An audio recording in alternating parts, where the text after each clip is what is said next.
All right. Well, good morning, everybody. It is Tuesday, October 12th, right around 8 o'clock in the a.m. This is Jomo Stewart and Jim Dotson here in the boardroom of the Fairbanks Economic Development Corporation for today's Energy for All Alaska Task Force meeting. Our guest today is Mr. Clark Bihag. He is Senior Area Manager for the U.S. Small Business Administration. That's the Federal Small Business Administration. In follow-up to our interesting, very informative conversation last week regarding COVID-19 and its impact on the healthcare system.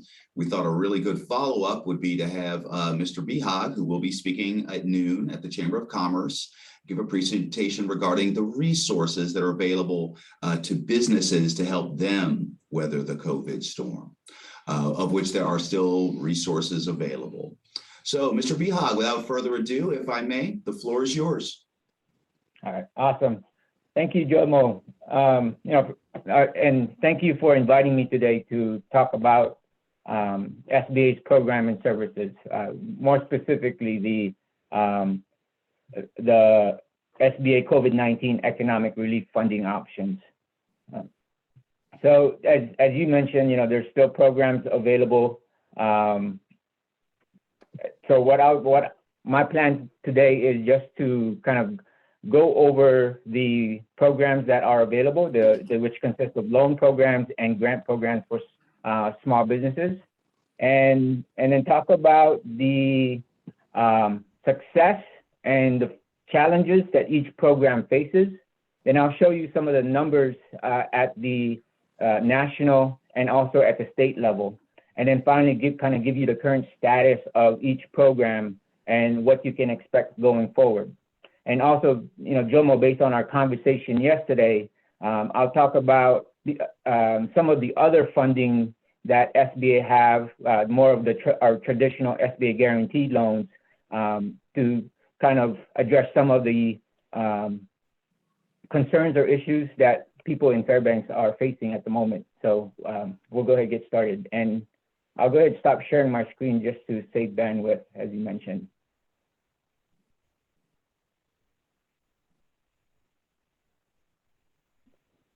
So let's start with the Economic Injury Disaster Loan, or the EIDL. It's currently the only program of the COVID-19 relief funding options that is accepting new applications. It's a 30-year loan with a 2-year deferment period that can be used for normal operating expenses and working capital. This loan is done directly with SBA and has an interest rate of 3.75% for eligible small businesses and 2.75% for eligible nonprofit organizations. Now, when we kicked off the COVID EIDL, the SBA was not prepared to handle the number of requests and from every state and U.S. territory. I don't think any of us were prepared to handle all of the changes that the pandemic has forced us to deal with. But we knew the importance of getting this program up and running. We heard it through the frustrations and urgencies in the comments and feedback that we received from business owners during the first couple of weeks that it opened up. So what SBA had to do was basically we had to throw out the old application system and create a new application process within a few days, just to address all the complaints about the long wait time, the confusing documents that were required to be provided. So we try to make it simpler, and instead of asking for the documents up front, we requested it later, so just to get the applications going. Now, as of September 30, SBA has approved 3.8 million loans worth over $270 billion. And Alaska received about 8,000 of those loans worth about $624 million. Now, as a reminder, these loans have to be paid back within 30 years. And there's that 2-year deferment period. Now, the COVID EIDL program does have a grant portion. First, it was the EIDL Advance.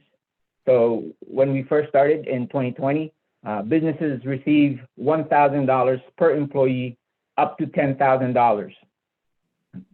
And recipients didn't have to return or pay back any of the EIDL advance that they receive. The $20 billion that Congress allocated for the EIDL advance were distributed to about 5.8 million businesses. Of that amount, over 10,000 Alaskan businesses received this grant worth $32.7 million. Then in 2021, Congress created the Targeted EIDL Advance and the Supplemental Targeted Advance. However, these grants were only for small businesses located in low-income communities, experienced a certain percentage of reduction in revenue, and had to have 300 or less employees for the Targeted EIDL Advance, or 10 employees or less for the Supplemental Targeted EIDL Advance. Now, as of September 30th, there were 436,000 Targeted EIDL Advance that was approved with a value of over $3.7 billion, and Alaska received 515 Targeted EIDL Advance worth about $4.4 million. Now, I know a lot of businesses in Alaska were disqualified for these grants because they weren't located in a low-income community that was defined by the IRS. However, the language in the Consolidated Appropriations Act, which created these grants, was very clear on how low-income community was defined. It was based on the IRS's definition and using the Census Bureau's 2019 data. SBA had no authority to add or remove areas from the list of low-income communities. So even though we wanted to change it, and I talked to a lot of business owners in those areas, unfortunately we were restricted to how the Consolidated Appropriations Act defined low-income community. Now, as far as the Supplemental Targeted EIDL Advance, which had the highest threshold for eligibility, SBA approved about 348,000 Supplemental Targeted EIDL Advance worth over $1.7 billion. In Alaska, 402 businesses received the Supplemental Targeted EIDL Advance with a total value of $2 million. The EIDL Advance, the Targeted EIDL Advance, and the Supplemental Targeted EIDL Advances do not need to be returned or paid back to the government. SBA is still working on some cases, applications for these grants. So we are still approving these EIDL grants so currently. Hey, Clark. Yeah. If I may, on the last slide, can you give us a feel? You mentioned low-income communities. Can you give us a feel? Is there any town in Alaska that qualifies, or say any area within Fairbanks that would qualify?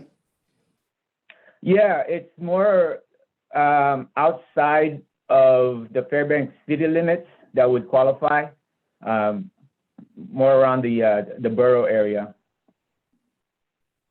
So there was enough granularity that there are essentially pockets, area pockets that might qualify. Would that be determined by, say, census tracts? That is correct. That is correct. We use there are pockets within the interior that qualified, and we are using the Census Bureau's 2019 data, and it's used the census tract. So yes, that's correct. Okay, thank you. Yeah, no problem.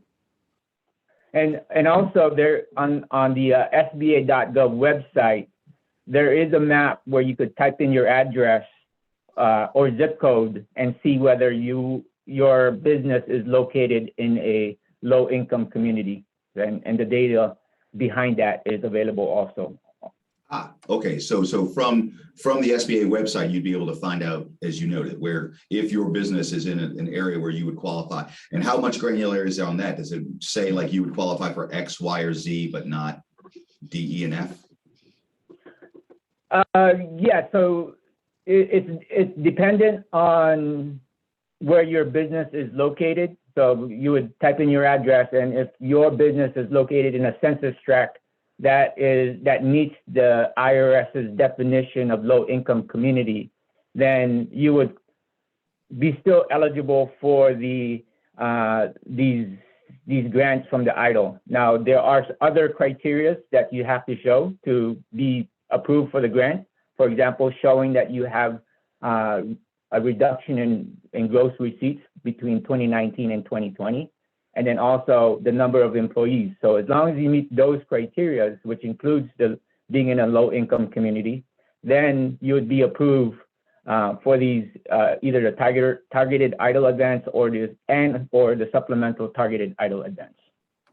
Okay, thanks. You're welcome. And people ask, how do I apply for it?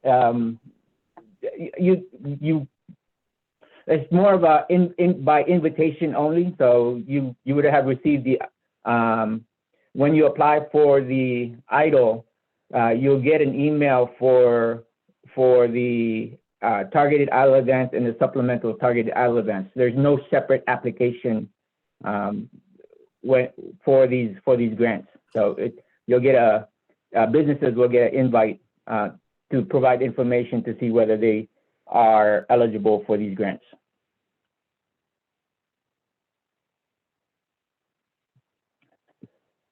Now, further update. So as I mentioned, the EIDL is still available for businesses. The EIDL loan is still available for businesses that need capital through a low interest 30-year term loan. They have till December 31st to apply on our SBA website.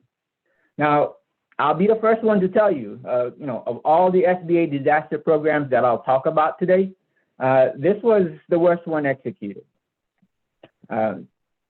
I know, people would say, oh yeah, I know for a fact, there are a lot of people that would agree with me on that.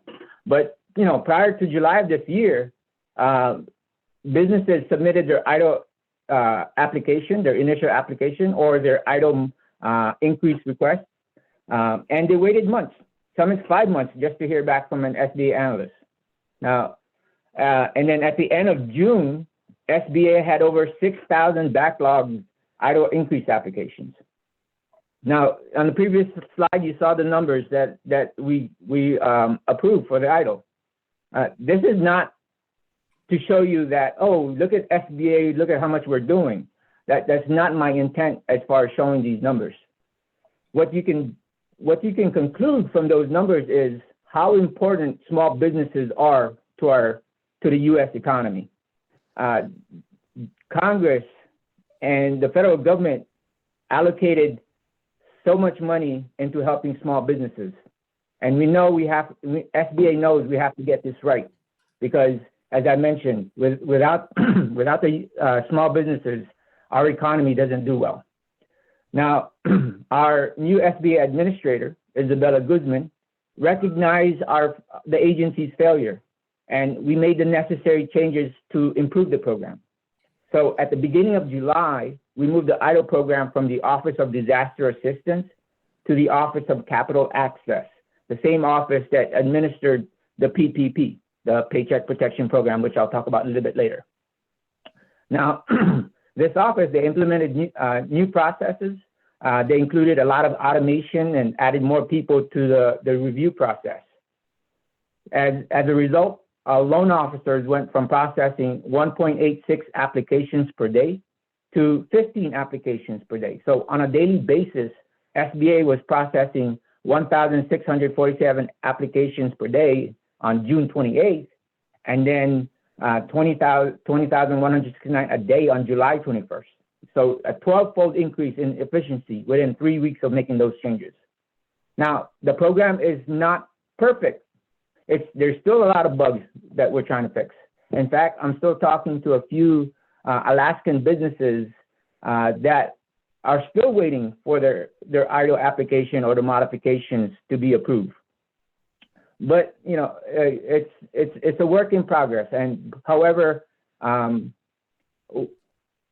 at least I'm seeing less of those cases now than what I've seen before. And SBA feels confident about the progress that we're making and the changes that we've been made and we continue to make. That we recently removed the self-imposed cap of $500,000. So just last month, we had capped the idle loan up to $500,000. And now we completely removed that, and we're allowing application loans up to the statutory limit of $2 million. So as long as your gross receipts minus cost of goods sold, multiply that by 2, is up to 2 million, then, and you qualify for the eligibility, then you would get up to that statutory limit of $2 million. We also implemented additional changes to the program to further assist small businesses, which I'll cover in these next few slides. If I may, I will say, if you don't mind, Clark, I'm going to go ahead and offer you personally and SBA generally some praise. FEDC has been watching this straight on through the pandemic. It's understandable that you all had some hiccups there at the beginning, but it's, again, what has been laudable is SBA's willingness to make corrections to make things better, and we've watched you all do that as you've gone. So SBA, and again, yourself personally and the Alaska staff deserves credit for that, so please let me offer it. Oh, thank you, Jomo. Appreciate the positive feedback. And you're right, you know, there's continue to make changes, and I'll talk about that a little bit later, but you know, those changes were necessary and based on feedback that we got from the small businesses. So thank you for those positive comments. Yeah, again, now, what is normally called on you guys went up, as you said, from that last slide, multiple folds in a very, very short period of time. Now this, now this slide here covers the terms of the COVID idle. The green font reflects the new changes that were effective as of September 8th. I already mentioned the first change, which allows idle amounts up to $2 million. Now, a lot of people say, well, okay, I want my $2 million loan. It doesn't necessarily work out that way. It's based on a formula. So it's your 2019 gross receipts minus your cost of goods sold, and then you multiply that by 2. And whatever you come up with, that is the amount that you are eligible for when it comes to the COVID idle. If you had received that prior to September 8th, received less than what you were eligible for, you can ask for a modification to get that full amount. Now, that full amount can only go up to $2 million, which is the statutory limit. And then the next change was the deferment period.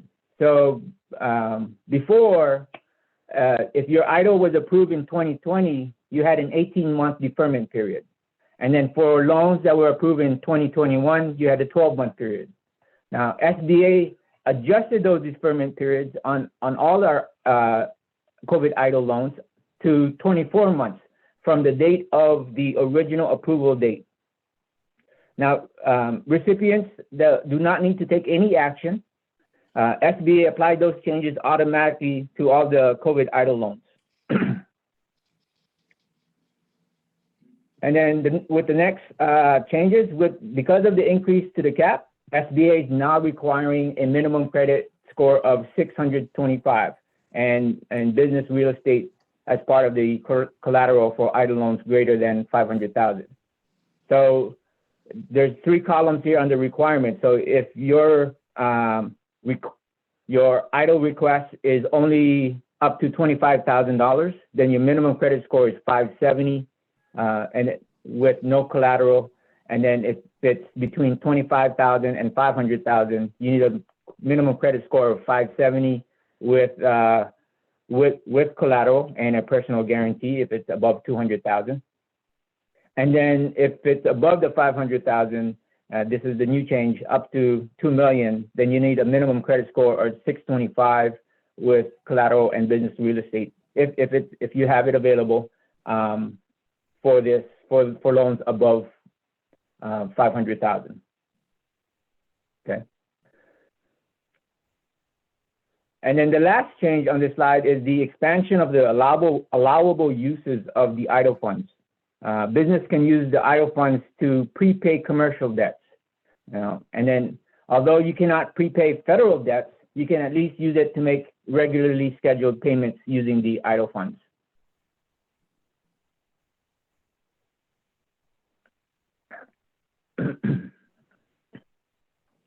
Now, the next set of changes allows more small businesses to be eligible for the idle, while balancing that out by putting a cap on how much corporate groups can receive in total. So first, we simplify the affiliation rule. We now define affiliate as a business that you control or in which you have 50% or more ownership. Next, for certain industries, and I'll have a list of the industries on my next slide, a business is considered small as long as they don't have more than 500 employees per physical location and don't have no more than 20 locations. And then the final change is to ensure that the COVID idle funds reach as many businesses as possible. We put a $20 million cap on corporate groups. So even though a group of affiliated companies can receive their own COVID disaster loans, we wanted to make sure small businesses that don't have the same resources as these affiliated small businesses got the same opportunity for this disaster assistance. So this is the list of industries and NAICS codes that applies for the new affiliation rule. So if you had 500 or fewer, if you're in this operating in one of these industries, then as long as you have 500 or fewer employees per location and have a 20 or fewer locations, then you would be considered small. That would cover the vast majority of Alaska businesses, huh? Yeah, so it helps out. I'm not sure how many Alaskan businesses this is helping, but yeah, there's a lot of industries that are that we see in Alaska. So one thing to note is, if your business has kind of already received an idle grant, you would go onto the idle portal to request an increase to your existing loan. The only time you would go to the SBA website to fill out an idle application is if you have not received it before. If you have received it before and you're just asking for a modification increase, then you would go into the idle portal to make that modification request. We do not want people applying for a second loan on the SBA website. This will delay your modification request.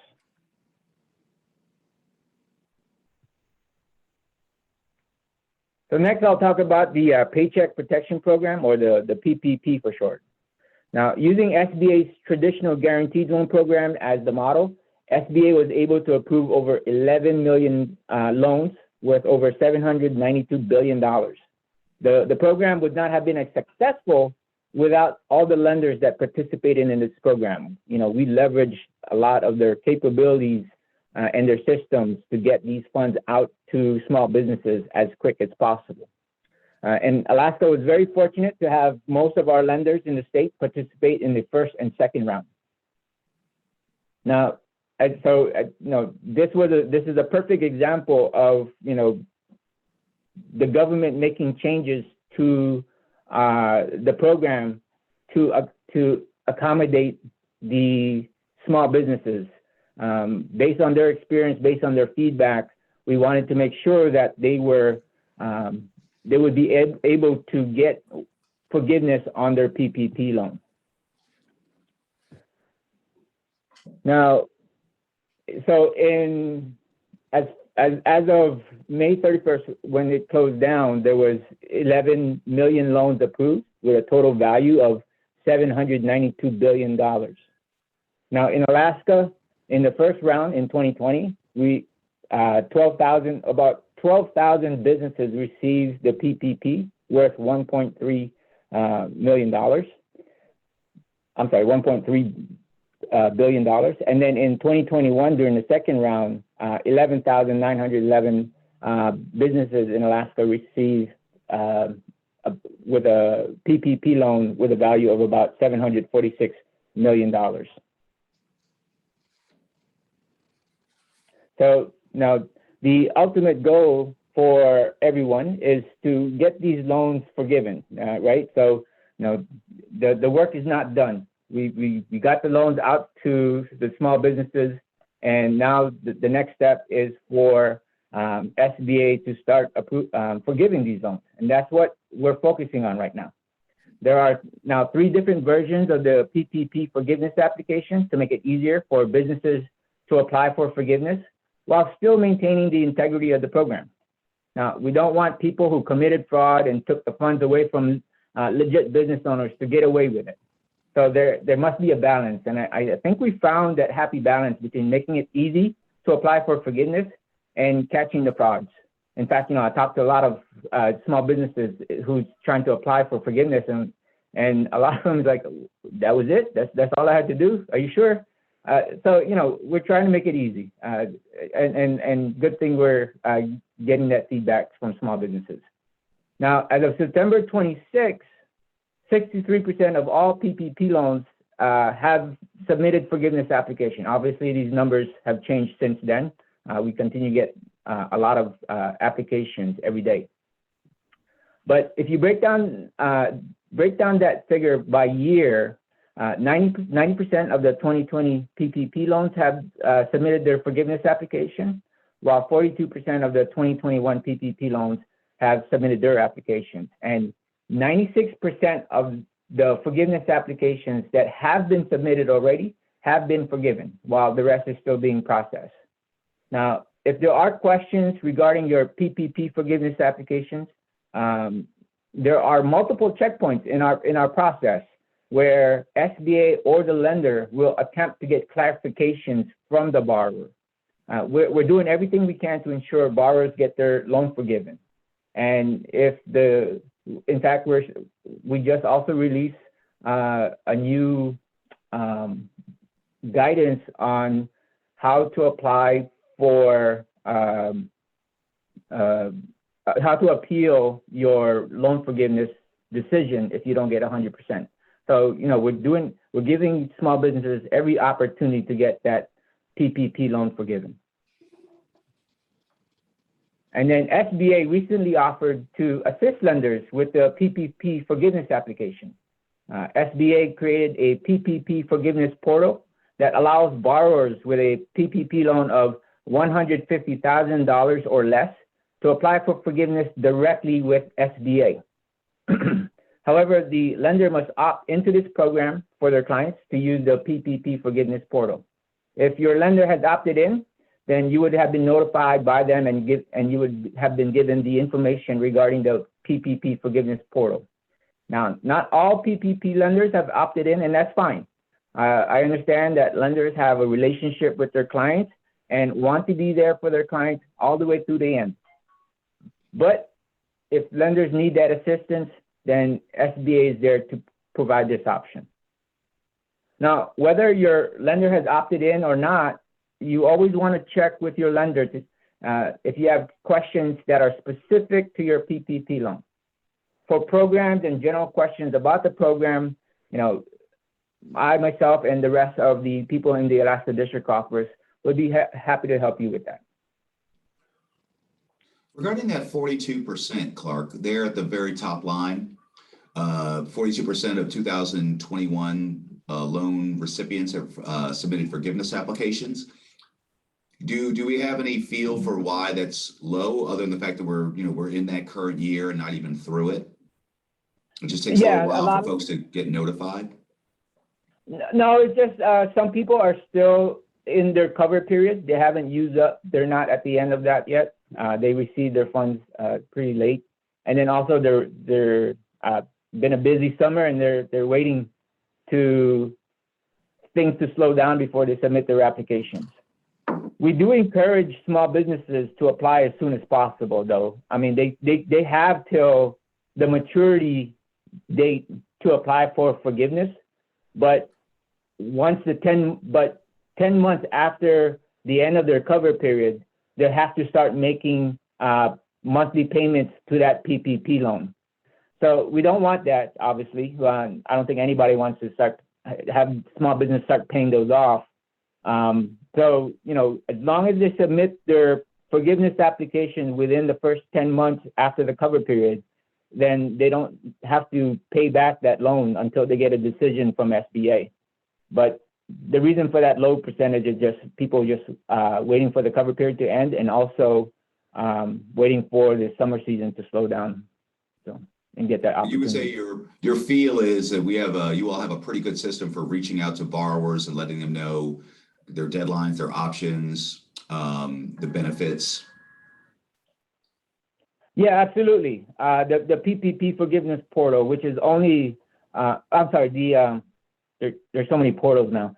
The the PPP portal, which is more for only available for lenders. They're able to see the status of their loans, and also it's a direct. They're able to have direct communication with the Office of Capital Access through that portal. So a lot of the information goes through that system. In fact, our lenders sometimes they get the information before the people in the SBA district offices get them. And we'll get questions from our lenders, and we're like, we have to go back to the headquarters to say, hey, what's going on? Why are they getting these messages? So yeah, these lenders, they have a direct line of communication with the Office of Capital Access to these portals. Thanks. No problem. All right, so that was the PPP. The next program I'll talk about is the Shuttered Venue Operator Grant. It was created to help eligible entities that may be live venue operators, promoters, theatrical producers. The list is pretty long, but basically, as long as you're kind of a shuttered venue and have you would be eligible for these grants. The grant can be used for payroll costs and many operating expenses, as long as you don't use there's no duplication of use if you receive other COVID EIDL assistance. Okay. Now, as of October 4th, SBA awarded over 12,000 grants worth over $9.8 billion. In Alaska, 40 eligible businesses received the grant with a total value of $10.8 million. Then once the initial applications were processed by SBA, we were then allowed to start awarding supplemental awards to initial recipients that experienced a 70% drop in earned revenue. And we started doing that about a few weeks ago. So far, SBA has awarded 3,910 grants worth $1.2 billion, with 17 Alaskan businesses receiving over $3 million in these SVOG supplemental awards. And they continue to go out. We continue to process those supplementals. What would be an example of a shuttered venue under this definition? Museums. There are several performing companies here in Fairbanks that receive them. Dance companies. Arts and entertainment. Yeah. Museum operators, motion picture theater operators, talent representatives. Those are the other eligible recipients for the grant. Yeah, our poor Regal Theater had a rough year last year and up through this year. Okay, thanks. Yeah, you're welcome.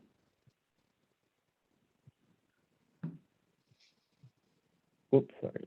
So as far as updates, when it comes to the SVOG, grants must be used for costs incurred during the period beginning on March 1st, 2020 and ending on December 31st, 2021. However, if a grant recipient receives the SVOG supplemental grant, the period to use those funds is extended to June 30, 2022. So they get an additional 6 months to use those funds. And then finally, SBA is finalizing the grant reporting requirement for recipients. So hopefully we'll see that published pretty soon.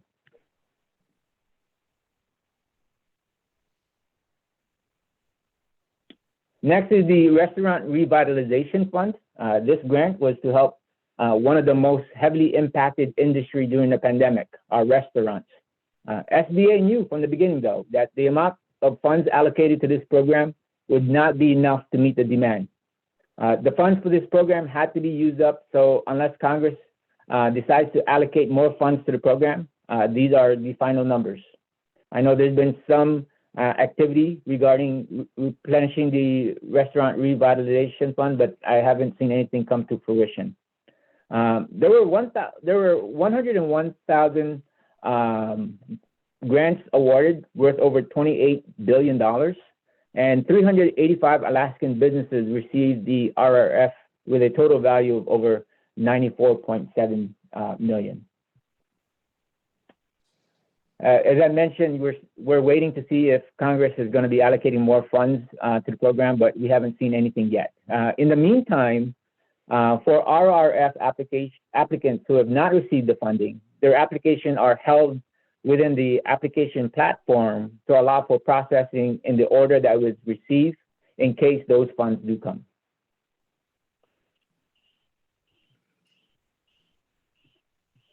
So that is it when it comes to the SBA COVID-19 Economic Relief Funding Program. The EIDL is the only program currently accepting new applications.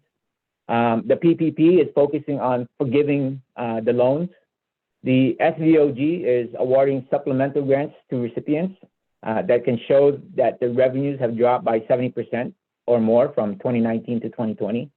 And then the RRF is on pause until more funds become available. However, there's one thing that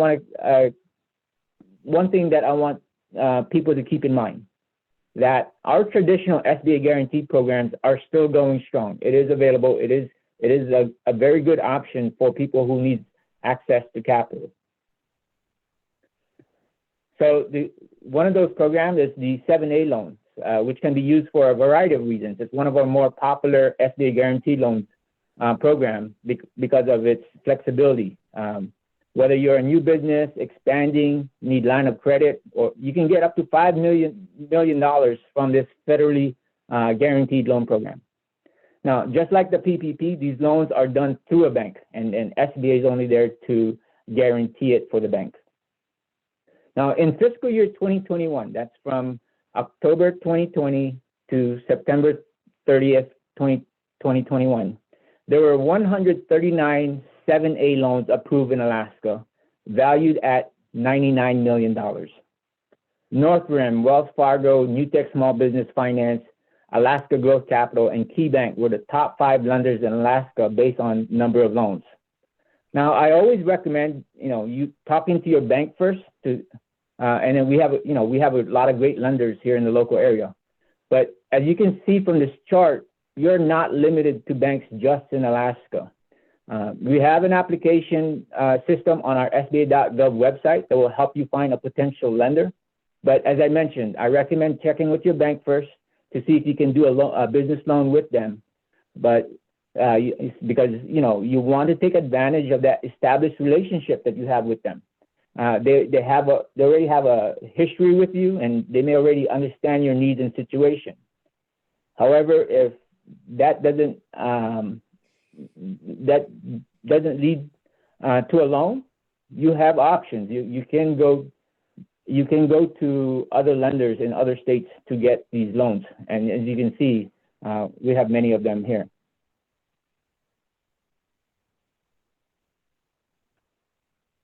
And then we also have the 504 SBA Guaranteed Loan Program. Now, this program is typically used to buy, construct, or expand commercial real estate, or to purchase heavy equipment and machinery. Loans are generally capped at $5 million, although certain energy efficient or manufacturing projects may get up to $5.5 million. Now, the way these loans are structured, a lender finances 50% of the loan, a certified development company, or CDC, finances 40% of the loan, and the borrower finances 10% of the loan. The lender will get first position on the lien, and then although the CDC takes a second lien, this portion is guaranteed by SBA. So in FY 2021, Evergreen did 18 loans in Alaska with various lenders for a total of $12 million. while Ameritrust CDC did one loan with Seven Bank for $330,000. Evergreen Business Capital is the only CDC in Alaska that, so most of those loans historically has been with Evergreen. Ameritrust CDC is located down, I believe, in Texas, and this is kind of the first loan, 504 loan, not through Evergreen. So it's nice to see. Nice to see that more lenders, more CDCs are doing business up here in Alaska.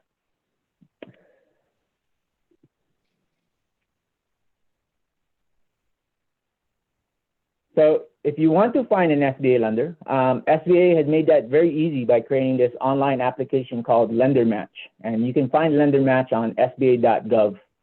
You would complete a set of 20 questions that help describe your situation, your needs, your businesses, and then your response goes out to all the lenders participating in the program.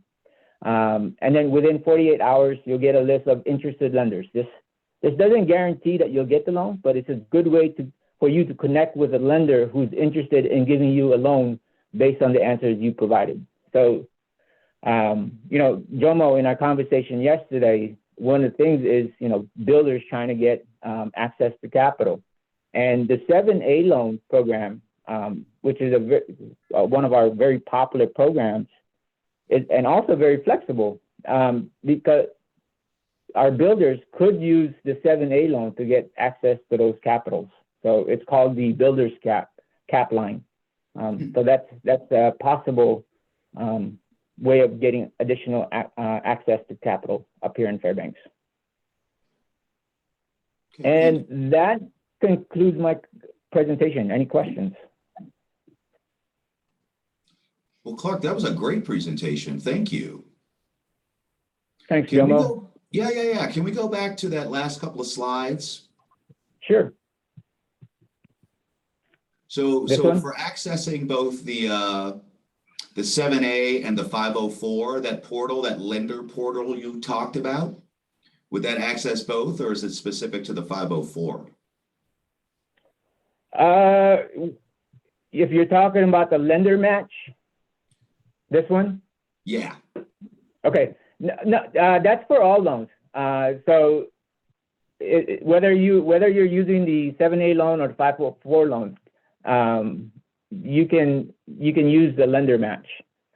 In fact, you wouldn't even know which one you would use. Most people would fall under the 7A loan unless it's government, unless it's like real estate or large heavy machinery.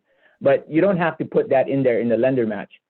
Basically, if you want to do a business loan, you would go ahead and fill out lender match. Not all responses for lender match would lead to an SBA guarantee loan. That's not a requirement, but it can lead to a SBA guaranteed loan because the lenders participating in the program are SBA lenders only. Got it. Okay. Well, I'd open up the floor to questions if anybody has any.